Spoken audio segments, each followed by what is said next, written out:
नितिन एक अनाथ लड़का था।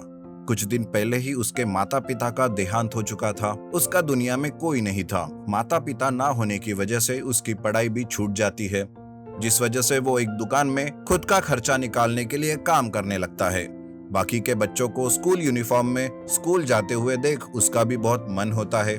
तब एक दिन वो सोचता है, काश मेरे माता पिता जिंदा होते तो मैं भी स्कूल जा सकता। मेरा भी बहुत मन है पढ़ाई लिखाई करके कुछ बन जाऊं, पर पता नहीं मेरा ये सपना सपना ही ना रह जाए। इस तरह वो बस मन ही मन बड़े होने का सपना देखता है। दुकान में वो बड़ी ही मेहनत और ईमानदारी से काम करता है। एक दिन उसके दुकान में मोहन नाम का आदमी सामान खरीदने आता है। सामान खरीद कर वो जाता है, पर उसका पैसों से भरा बैग उसी दुकान में रह जाता है। दुकान का मालिक पैसों से भरी बैग अपने पास रख लेता है। थोड़ी देर बाद जब मोहन बैग को ढूंढते हुए दुकान पर आता है, तब उसका मालिक कहता है, अरे सामान लेकर तुम तो कब के गए थे? पता नहीं तुमने ही अपना बैग कहीं छोड़ दिया होगा। हमें नहीं पता कि तुम्हारा बैग कहाँ है। देखिए, वो मेरे मेहनत के पैसे हैं। कृपा करके मुझे बैग लौटा दीजिए। उसके बदले मैं कुछ पैसे इनाम में दे दूंगा। इस तरह मोहन मालिक के सामने विनती करता है, पर मालिक झूठ बोलकर मोहन को दुकान से बाहर निकालने लगता है कि तभी नितिन मोहन की बैग लाता है और कहता है, रुकिए साहब, ये रही आपकी बैग। हमारे मालिक ने इसे छुपा कर रखी थी। मालिक, आपको यह सब शोभा नहीं देता। अरे अनाथ समझकर तुझे काम दिया और तू है कि मेरा ही काम बर्बाद कर रहा है।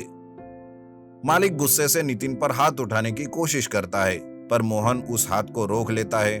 उसे पुलिस की धमकी देता है। तब जाकर मालिक चुपचाप बैठ जाता है। मोहन नितिन की ईमानदारी से प्रभावित हो जाता है। मोहन नितिन को अपने साथ घर ले जाता है। तब मोहन कहता है, मैंने दुकान में मालिक के मुंह से सुना था कि तुम अनाथ हो। मेरा भी इस दुनिया में कोई नहीं है, इसलिए आज से तुम मेरे ही साथ रहना। मैं कल ही तुम्हारा दाखिला स्कूल में करवाता हूँ। आपका ये उपकार मैं कैसे चुका पाऊंगा पता नहीं, पर हाँ, मैं खूब मन लगाकर पढ़ाई करूंगा और आपका सर कभी नहीं झुकने दूंगा। दूसरे दिन ही मोहन नितिन का दाखिला स्कूल में करवाता है। नितिन स्कूल यूनिफॉर्म पहनकर बहुत खुश हो जाता है। वो स्कूल जाने लगता है। क्लास में जाने से पहले नितिन अपने नए स्कूल को देखता रहता है, इसलिए उसे क्लास में जाने के लिए देरी हो जाती है। उसकी क्लास टीचर वनिता रहती है, जो बहुत ही घमंडी औरत थी। उसके साथ कोई जुबान चलाए तो उसे बहुत गुस्सा आता था। वनिता क्लास में आकर बच्चों की बुक चेक करती रहती है कि तभी वहां नितिन आता है। मे आई कम इन मैम? तब वनिता नितिन को अच्छे से देखती है और उसे बाहर ही खड़ा करके रखती है। अच्छा, तो तू वही अनाथ लड़का है जिसका कल ही दाखला हुआ है। पता नहीं हमारे प्रिंसिपल भी ना क्यों अनाथ बच्चों को दाखला देते हैं। बिना माता पिता के बच्चों में संस्कार कहाँ होते हैं? मैम, देरी के लिए क्षमा चाहता हूँ, पर आपको मेरे माता पिता के संस्कार निकालने की कोई जरूरत नहीं है। बदतमीज, मुझसे जबान लड़ाता है। अब तुझे इसकी सजा जरूर मिलेगी। आज तू क्लास खत्म होने तक क्लास के बाहर मुर्गा बनकर रहना, समझे? बेचारा नितिन मुर्गा बनकर बेवजह की सजा काटता है। इसी तरह से हमेशा घमंडी वनिता टीचर नितिन को भला बुरा कहती और उसे बात बात पर सजा भी देती रहती। कभी कभी नितिन को सहा नहीं जाता था, तब वो मन ही मन खुद को समझाते रहता था, मुझे इन सारी बातों को मन से नहीं लगाना चाहिए। मुझे तो बस पढ़ाई में मन लगाना है। मुझे मेरे माता पिता और मेरे नए पिता के लिए सब कुछ सहन करना पड़ेगा। नितिन ये सारी बातें चुपचाप सहन करते रहता है। वो इन सब बातों को छोड़कर पढ़ाई में मन लगाता है। नितिन सारे सब्जेक्ट में होशियार भी था। सभी सब्जेक्ट में उसे पूरे मार्क्स मिलने लगते हैं, पर नितिन की इस होशियारी से वनिता को अच्छा नहीं लगता। जब से ये अनाथ नितिन स्कूल में आया है, तब से मेरे बेटे का नंबर ही चला गया है। अब तो इसे ऐसे फंसाना होगा कि उसका स्कूल आना ही बंद हो जाए। उस दिन स्कूल में एग्जाम चल रही थी। तब वनिता चुपके से नितिन के बेंच के नीचे चीट फेंक देती है और नितिन को चीटिंग करने के जुर्म में पकड़ लेती है। वनिता नितिन को लेकर प्रिंसिपल सर के पास ले जाती है। नितिन बार बार मैंने चीटिंग नहीं की इस तरह से कहते रहता है। तब वनिता कहती है, अरे सर, आखिर एक अनाथ बच्चे से और उम्मीद भी क्या कर सकते हैं? आपने बेवजह इसे दाखला दे दिया। मैं तो कहती हूँ इसे अभी के अभी स्कूल से निकाल दो। तभी प्रिंसिपल वनीता टीचर को रोकते हुए कहते हैं, वनीता मैम, आप एक टीचर हो और आपको ये सब कहना शोभा नहीं देता। वैसे हमें आपके बारे में सब पता है और नितिन की होशियारी के बारे में भी। उसे चीटिंग करने की कोई जरूरत नहीं है। प्रिंसिपल सर वनीता टीचर को डांटने लगते हैं और उसे स्कूल से निकाल देते हैं। इस तरह नितिन आगे की पढ़ाई खूब मन लगाकर करते रहता है। फ्रेंच फ्राइज वाला सफल था। गणपत के पास एक छोटा सा खेत का हिस्सा था जहां वो आलू की खेती करता था। इस बार आलू की अच्छी फसल निकली थी। वो आलू एक गांव के ही बड़े व्यापारी सुधाकर को बेचता था। इस बार भी वो सुधाकर के पास जाता है। सुधाकर बहुत ही लालची इंसान था। वो आलू को देखता है और मन ही मन में सोचता है, अरे आखिर इस गणपत ने क्या खिलाया फसल को जो इतनी अच्छी फसल आई है। ऐसे आलू की शहर में काफी अच्छे दाम मिलते हैं, लेकिन इस गणपत को कहाँ पता, मैं तो इसे अपना ही रेट बताऊंगा। सुधाकर मन ही मन सोचकर गणपत के आलू का कम रेट बताता है।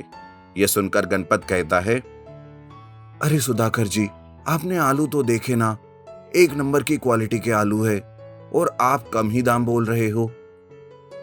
देखो भाई, मेरे पास तो यही दाम मिलेगा। बेचना है तो बेचो, ना ही तो घर लेकर जाओ।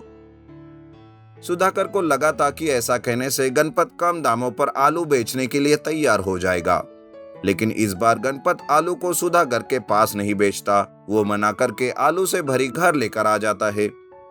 घर पर उसकी बीवी कमला कहती है, अच्छा हो गया जो आलू आपने उस लालची सुधाकर को नहीं बेचा। मैं तो कहती हूँ कि इस बार हम आलू शहर को ही जाके बेचते हैं। लेकिन शहर आने जाने का खर्चा बहुत ज्यादा होता है कमला, और उतनी तकलीफ भी। फिर क्यों थोड़े से पैसों के लिए इतनी परेशानी झेलना। चलो सुधाकर से माफी मांगकर उसे ही बेच देता हूँ आलू। बिल्कुल नहीं, कोई जरूरत नहीं है वापस उस लालची इंसान के पास जाने की। मैं चलती हूँ तुम्हारे साथ शहर। आज से हम आलू शहर में ही बेचेंगे।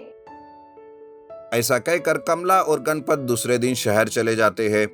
वहां एक बड़े आलू के व्यापारी के पास वो आलू बेचते हैं। उन्हें आलू के अच्छे दाम मिलते हैं। वो दोनों भी बहुत खुश हो जाते हैं। उसी वक्त भूख लगने के कारण वो एक होटल में जाते हैं जहां लोग फ्रेंच फ्राइज खाते कमला देख लेती है। तब कमला गणपत से कहती है, सुनिए जी, ये लोग क्या खा रहे हैं? मुझे भी यही खाना है। वो दोनों फ्रेंच फ्राइज ही खाते हैं। दोनों को फ्रेंच फ्राइज का स्वाद बहुत पसंद आता है। वो दोनों भी अपने बैलगाड़ी से घर वापस आते रहते हैं। तब कमला कहती है, देखा जी, शहर में हमारा कितना फायदा हुआ। ये सुधाकर हमसे कम दामों में आलू खरीदता है, फिर शहर में डबल कीमत पर बेचता है। ये सब मैं बाकी के किसानों को भी बताऊंगी कि वो अपने अपने आलू शहर में ही जाके बेचे। हाँ कमला, पर और एक बात है कमला, पता है हमने जो फ्रेंच फ्राइज खाए वो कैसे बने थे? वो तो आलू के ही थे। अगर हमने फ्रेंच फ्राइज बनाकर गांव में बेचा तो? अरे ये तो बहुत ही अच्छा आइडिया है। ऐसा करने से हमें शहर भी आने जाने की कोई जरूरत नहीं पड़ेगी। हमारा आलू का दूसरा बिजनेस शुरू हो जाएगा। इस तरह अगली आलू की फसल निकलते ही दोनों पति पत्नी अपने फ्रेंच फ्राइज का स्टॉल लगाते हैं। गांव में लोगों के लिए वो फ्रेंच फ्राइज नए थे, इसलिए लोगों को फ्रेंच फ्राइज बहुत ही पसंद आते हैं। देखते ही देखते उनका डबल मुनाफा होने लगता है, जिसे देखकर सुधाकर जलने लगता है। अरे ये गणपत तो बड़ी ही ऊंची उड़ान भर रहा है। एक तो मेरे पास आलू बेचना भी बंद कर दिया और उसने अब ये नया व्यापार भी शुरू कर दिया। मैं इस तरह उसे अपने आगे नहीं जाने दूंगा, उसे तबाह करके रख दूंगा मैं। गणपत अपने फ्रेंच फ्राइज के स्टॉल में व्यस्त था। उसके पास ग्राहक की भीड़ लगी थी।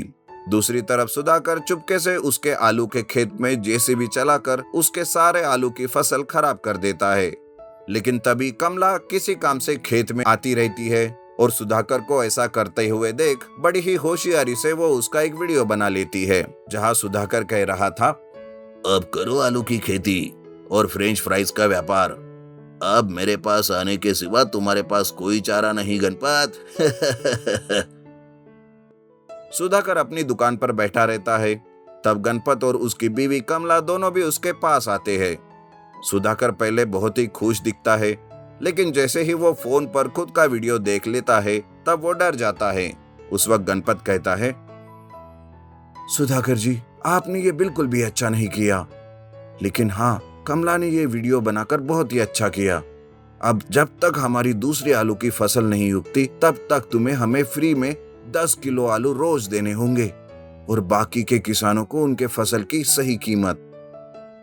और अगर ऐसा नहीं किया ना तो मैं ये वीडियो पुलिस को दिखाकर तुम्हें जेल भेज दूंगी। ये सुनकर सुधाकर डर के मारे रोज गणपत को 10 किलो आलू फ्री में देने लगता है और किसानों को उनके आलू के सही कीमत भी देता है। उधर गणपत का फ्रेंच फ्राइज का व्यापार बहुत ही अच्छा से होने लगता है। इस तरह गणपत और कमला ने अपना ही मुनाफा नहीं किया बल्कि बाकी के किसानों का भी बहुत फायदा किया।